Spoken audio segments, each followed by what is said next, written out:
오늘은 마태복음 강해설교 140번째 시간입니다. 오늘은 긍휼히 여기는 자는, 긍휼히 여기는 자는 이라는 제목의 6번째 말씀을 증거하도록 하겠습니다. 내일부터 한가위인데요. 추석인데 여러분들 한가위 명절에 이렇게 하나님 말씀을 사모하여 나오신 분들을 제가 그냥 맞이할 수가 없어서 평소에 안 하던 걸 하나 준비했습니다. 네, 삼행시를 하나 지금 써봤는데요. 한가위로 제가 삼행시를 한번 써봤습니다. 여러분 한번 운을 띄워주시죠. 한가위 시작. 한 맺힌 것, 원통한 일, 지난날의 아픔은 다 잊어버리시고 가도 알 수 없고 힘겹기만 한 앞날의 두려움도 다 내려놓으시고 위로부터 임하는 참된 위로를 받아 가득 누리는 한가위 되소서. 아멘. 네.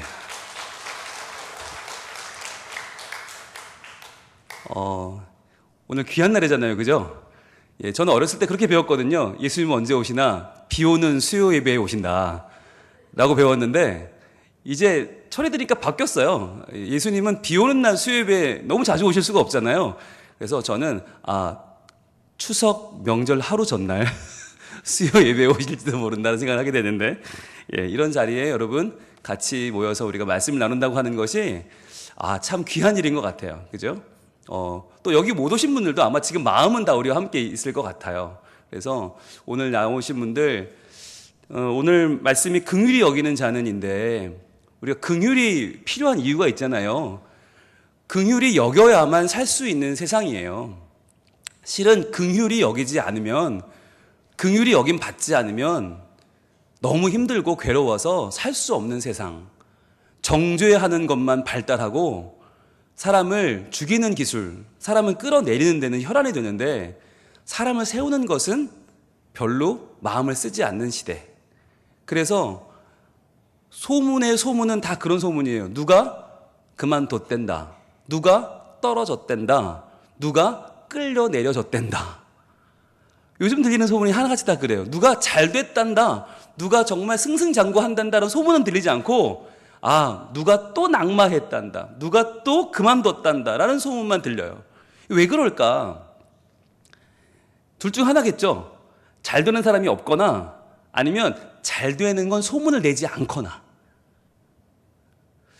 둘 다 나쁜 거죠. 잘 되는 사람은 많아야 하고 잘 되는 건 소문을 내야 마땅한데 요즘 세상은 잘 되는 거는 봐도 모른 척, 안 되는 건 그야말로 찢고 까부르기 좋아하는 우리의 심성 자체가 남이 안 되는 건 계속해서 그 사람 또 안 됐대. 근데 그럴 줄 알았어. 잘난 체 하더니 내가 그렇게 될 줄 알았어. 라고 하면서 쉽게 우리 말로 옮기는 거죠. 그러면서 한 번 죽은 사람 2번, 3번씩 죽이잖아요. 이 시대에 필요한 게 뭔가, 저는 이 긍휼히 여기는 자는이라고 하는 말씀을 왜 하나님이 우리에게 오늘날 다시 한번 주시는가. 정말 긍휼이 필요한 시대에 살고 있구나. 정말 이제는 서로를 돌보지 않는 시대, 서로의 아픔과 서로의 눈물은 관심이 없고 그저 잘 되는 사람을 길 막고 그 사람 끌어내려서 어떻게든 다 안 돼야 속이 편한 시대, 다 잘못돼야 그래야 내 마음이 조금 위로받는 그런 시대가 되어버렸다는 거죠. 어차피 안 되는 거 다 망하자. 여러분 이게 얼마나 악한 생각이에요. 그런데 그게 오늘날 우리의 정서가 되어버렸어요. 너도 잘 되고 나도 잘 돼서 서로 잘 되고 서로 힘을 합해 더 잘 돼야 되는데 잘 되는 사람하고는 안 친하게 지내요. 꼴 보기 싫어요.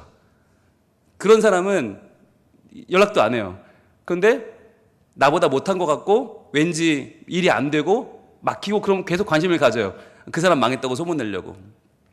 참 우리의 현대인들의 심성 자체가 너무 악해지고 교인들 자체도 참 마음이 곱지 않은 시대에 살고 있다는 것을 우리는 너무나 쉽게 알 수 있습니다.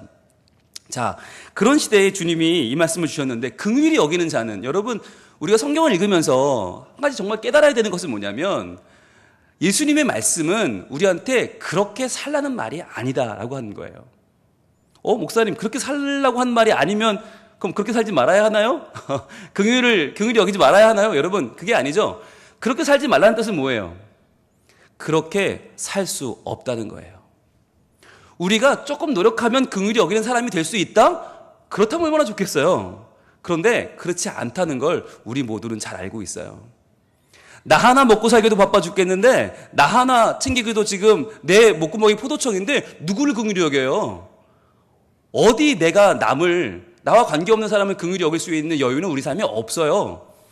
우리가 그렇게 될 수 있다는 희망을 예수님은 갖지 않으세요. 왜? 인간을 너무너무 잘 아시기 때문에. 인간으로 오셨으니까 얼마나 잘 아시겠어요. 그래서 우리가 이 말씀을 읽을 때 어떻게 읽어야 되는가? 긍휼히 여기는 자는 복이 있다. 이 말씀 어떻게 읽어야 되느냐? 나는 긍휼히 여길 수 있는 능력이 없다는 걸 인정하고 이 말씀을 하신 분이 누구예요? 예수님이에요. 그러니까 예수님의 마음, 긍휼히 여길 수 있는 예수님의 마음을 내가 얻기를 원합니다. 그리고 긍휼히 여기는 마음을 주실 수 있는 예수님을 찬양합니다. 그거밖에 없는 거예요. 우리가 할 수 있는 일이 뭐냐? 긍휼의 주인 되신 예수님을 찬양하고 긍휼의 주인 되신 예수님이 그 마음을 우리에게 나누어 주시는 것. 즉 우리가 유한한 생명 아닙니까? 70, 80, 90, 100살 살면 반드시 죽잖아요. 그런데 유한한 우리에게 영원한 생명을 나누어 주시려고 예수님이 오셨단 말이에요. 긍휼도 마찬가지예요. 우리는 유한한 긍휼을 가지고 있어요. 가족에게 조금, 자식에게 조금 더, 내 자신에게 아주 많이. 그게 다예요. 그 외에는 긍휼이 없어요. 여러분 별로 동의하는 눈빛이 아닌데 명절이 다가왔잖아요. 명절이 다가왔는데 저를 돌아보니까 그래요. 제가 한 어머니의 아들로 살고 있으면서 두 아들의 아버지를 겸직하고 있지 않습니까? 근데 제 마음부터가 한 분 어머니를 향한 마음은 별로 그렇게 막 간절하지가 않고요. 어머니께는 맨날 욕먹는 아들인데 있는 둥 없는 둥한 아들, 멀리 있다는 핑계로 전화도 잘 안 드리고 그냥 덤벙덤벙 지나가는 그런 아들인데요. 저는 제 아들들한테는 굉장히 서운한 거예요. 매일같이 서운하고 매일같이 아쉽고 뭐 이런 놈들이 다 있나 싶고 나 이런 놈들을 낳고 미역국을 먹었나 싶고 저도 먹었거든요.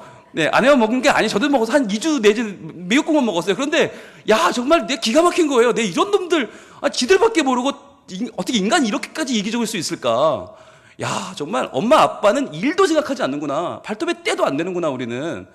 이 초이기적인 놈들의 사고구조를 전 이해할 수가 없어서 너무 서운하고 막 너무 화가 나고 오죽하면 제가 극대노를 했다니까요. 예, 저희 민서 표현으로 제가 극대노를 했답니다. 웬만하면 대노도 잘 안 하는 전데요. 극대노를 했대요, 제가. 너무 이해가 안 되고 너무 막 상처가 너무 돼서 제가 울분을 터뜨렸어요. 그런데 돌아보면 제가 어머니한테는 어떻게 하나? 제가 어머니가 저랑 같이 안 사서 다행이지 아마 같이 사셨으면 매일 극대노 하실 거예요. 매일 제가 한마디 할 때마다 제가 한 가지 행동을 할 때마다 극대노 하실 거예요. 뭐 저런 놈 아들을 낳나 내가 그러실 거예요.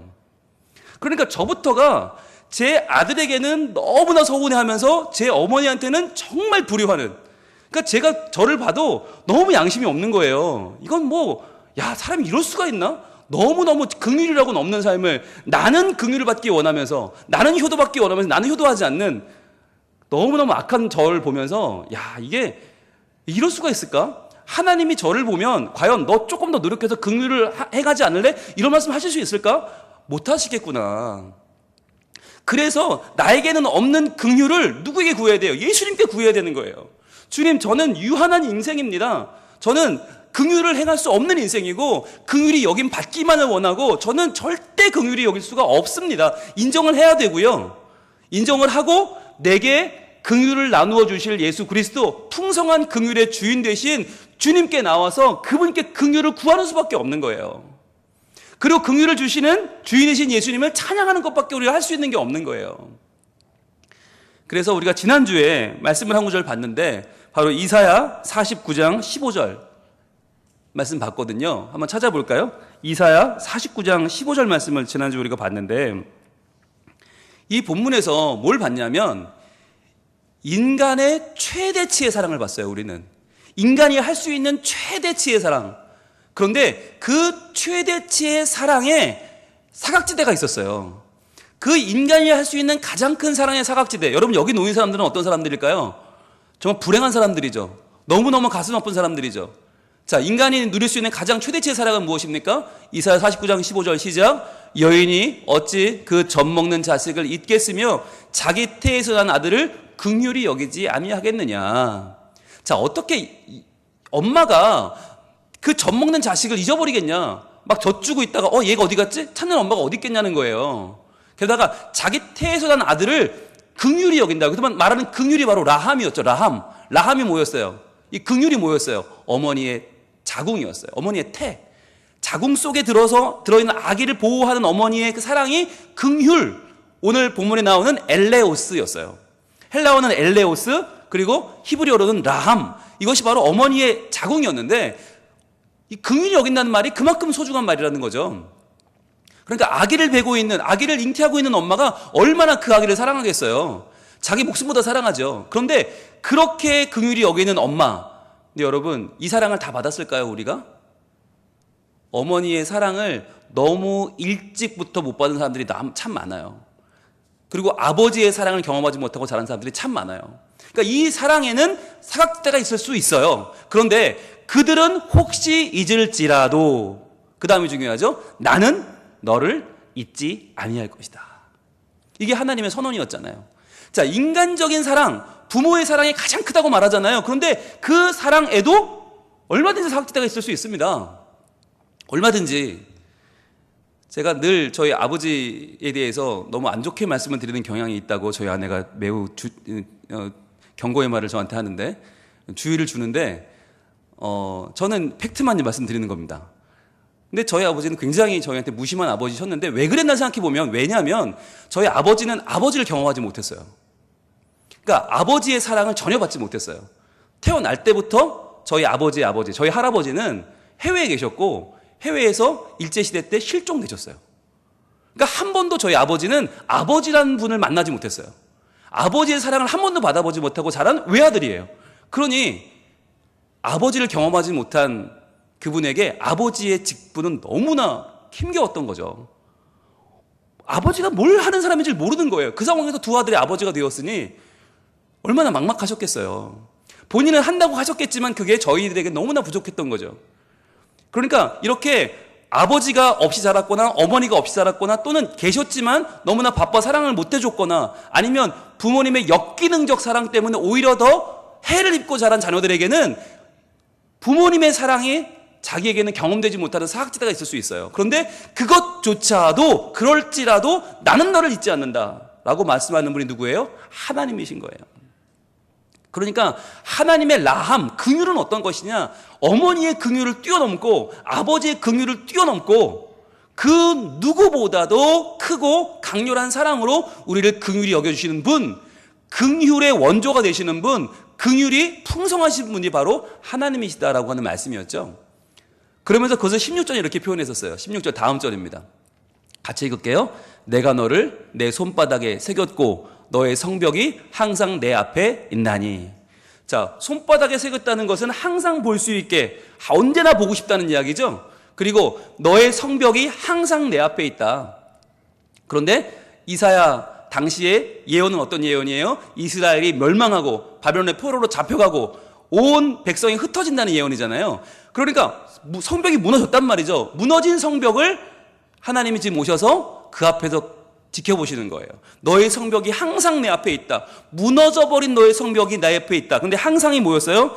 타미드였어요. 타미드. 항상. 이 타미드는 뭐였냐면 간격이 없는 언제나였어요. 간격이 떨어지지 않는 항상이 타미드였어요. 즉 하나님은 무너져버린 이스라엘 성벽에 오셔서 간격 없이 항상 그것을 지켜보시는 분이다. 왜? 무너져버린 그곳에 희망을 두시고 무너져버린 그것이 다시 일어날 것을 하나님이 계획하시기 때문이다 라고 하는 말씀으로 지난주 나눴었습니다. 여러분, 이런 긍휼을 받아보셨습니까? 네, 받았습니다. 우리가 이 자리에 나와 있는 것은, 지금 이 자리에 우리가 하나님 말씀 앞에 서 있는 것은요, 바로 이 긍휼을 받았기 때문입니다.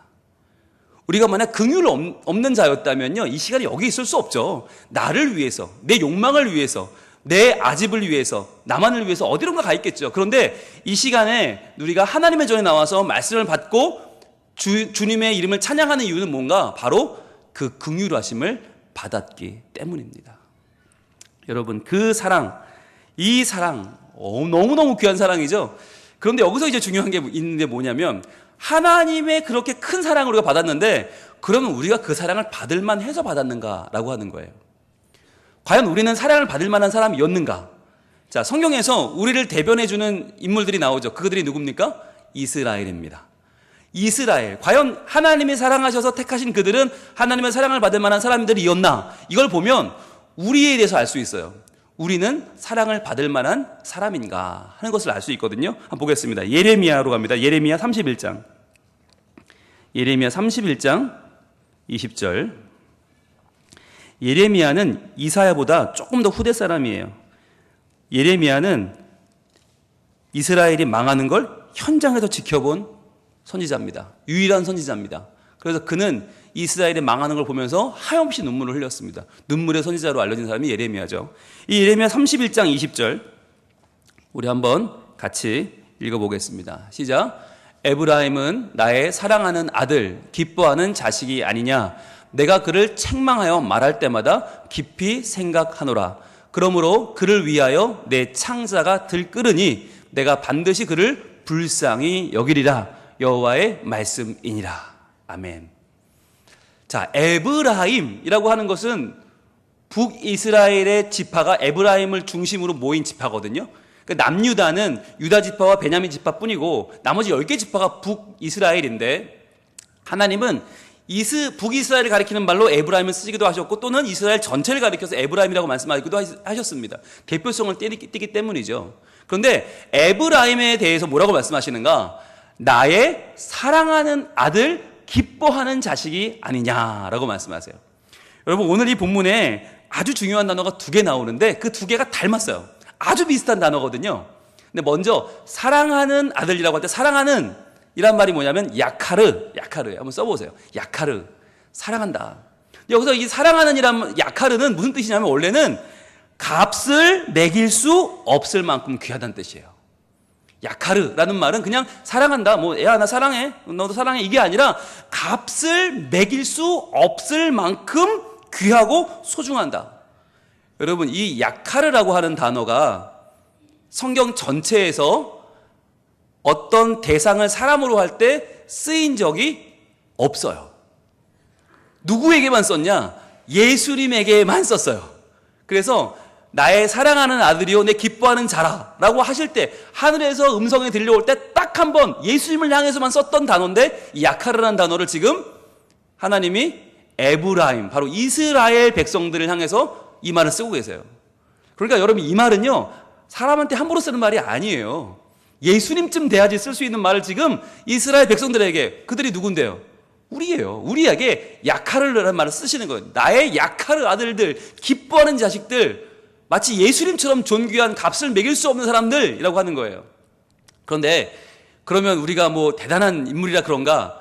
바로 나오죠. 내가 그를 책망하여 말할 때마다 깊이 생각하노라. 뭐예요? 할 말이라고는 책망밖에 없어요. 여러분, 예레미야를 다 읽어보세요. 처음부터 끝까지 계속 눈물이에요. 왜? 하나님 보실 때 눈물 없이는 볼 수가 없어요. 정말 이런 막장이 없어요. 우상숭배하고 열방에 가서 구걸하고 하나님 외면하고 정말 음란하고 지네끼리 막 싸우고 잡아먹고 난리도 아니에요. 여러분, 책망할 것밖에 없는데, 그럼 책망할 것밖에 없으면 어떻게 해야 돼요? 버려야죠. 책망할 것밖에 없으면 외면해야죠. 안 보고 살아야죠. 그런데 책망하여 말할 때마다 깊이 생각하노라. 여기서 말하는 생각하노라가 2번째 중요한 단어인데, 아까 사랑하는 야카르였죠. 생각하노라는 자카르입니다. 자카르는 여러분 아마 아시는 분이 많이 계실 텐데, 제가 몇 번 강조했죠?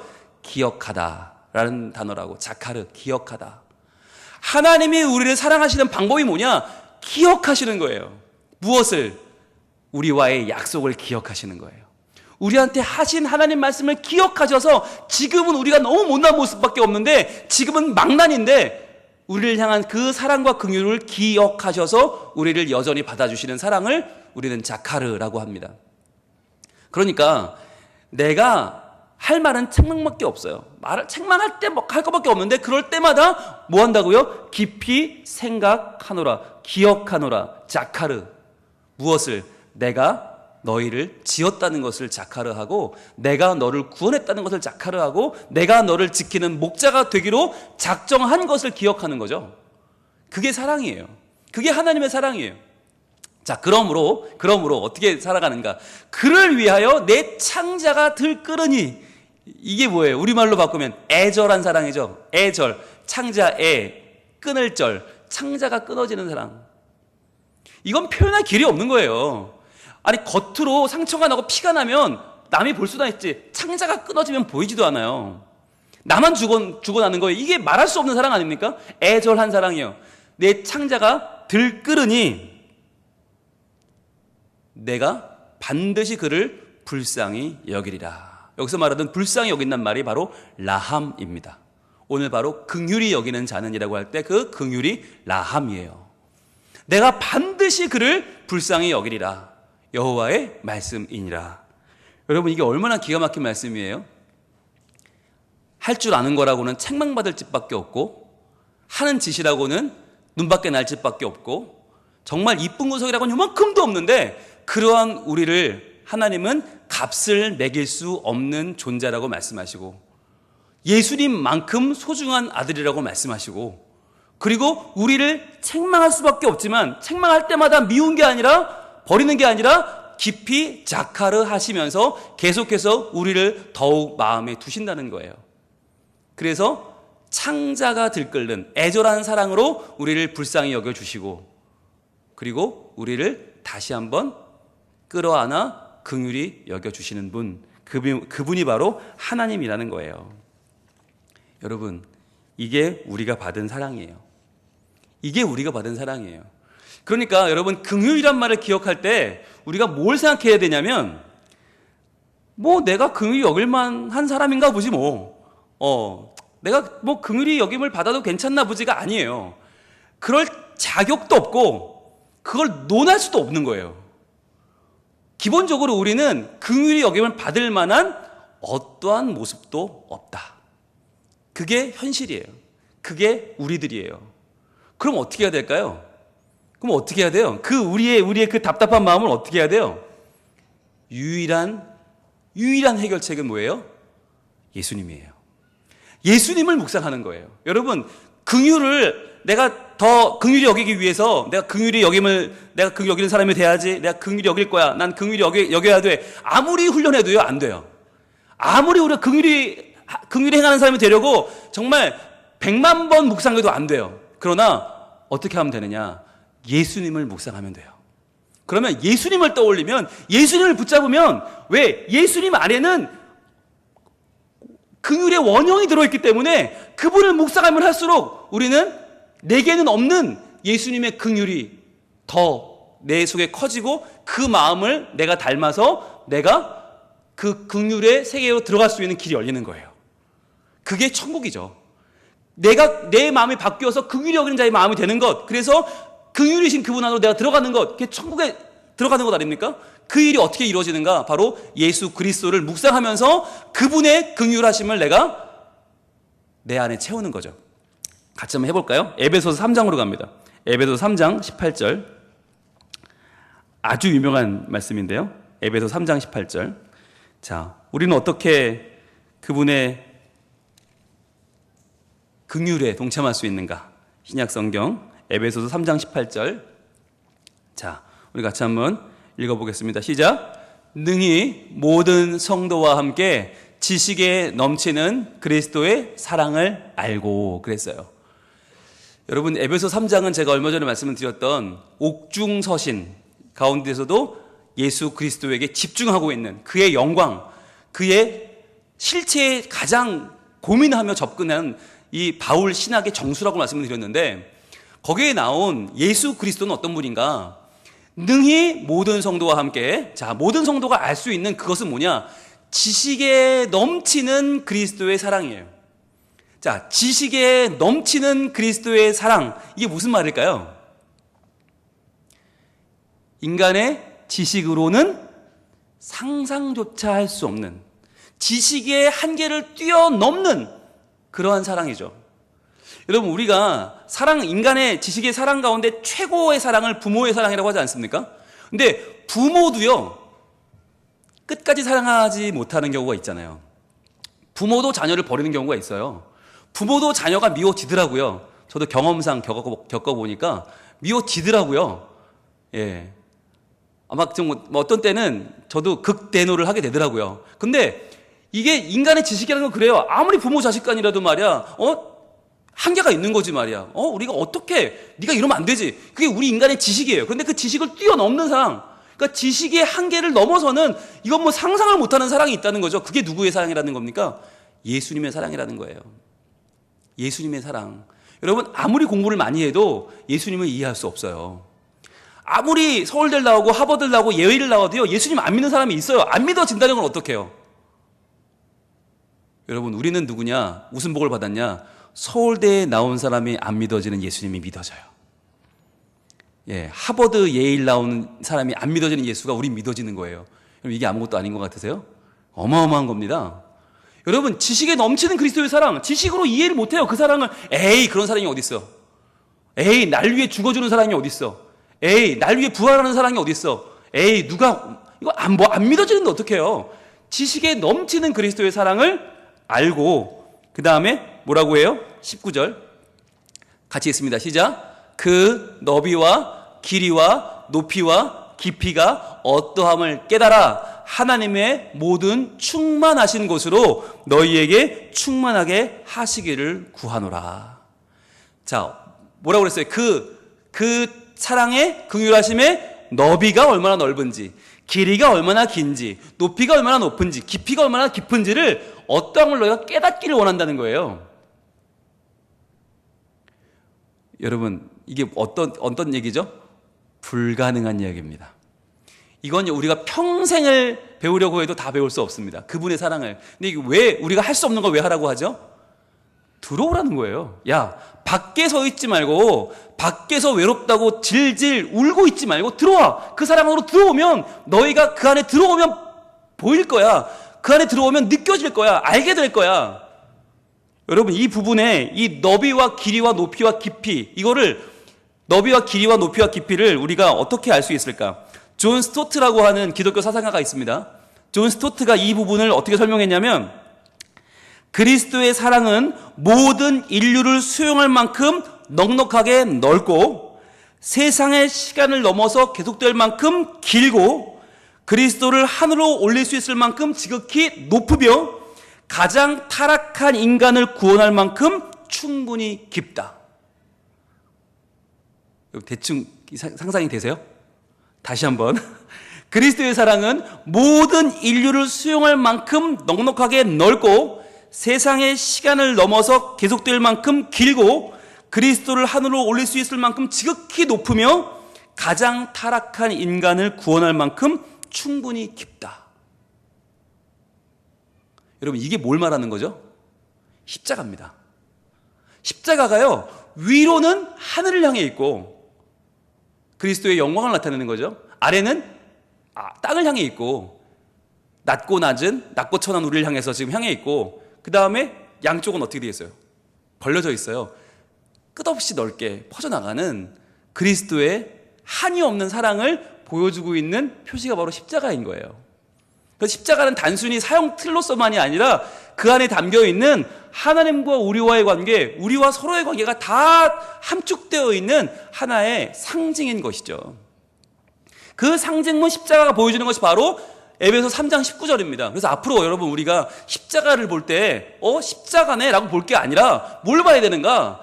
그 안에 담겨있는 그리스도의 한이 없는 긍휼을 봐야 되는 거예요.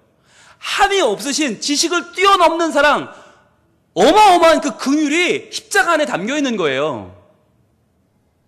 바로 나까지도 구원하시는 낮아지는 사랑, 내가 그리스도를 하염없이 높여드릴 만큼 높은 사랑, 그리고 우리 모두를 끌어안고 시간을 뛰어넘어 우리를 함께 천국까지 같이 가시는 어마어마한 긴 사랑, 모든 인류를 품어안는 넓은 사랑, 넓이와 길이와 높이와 깊이가 어마어마한 그리스도의 긍휼을 우리는 무엇을 보고 할 수 있는가? 십자가를 보고 할 수 있다는 거예요.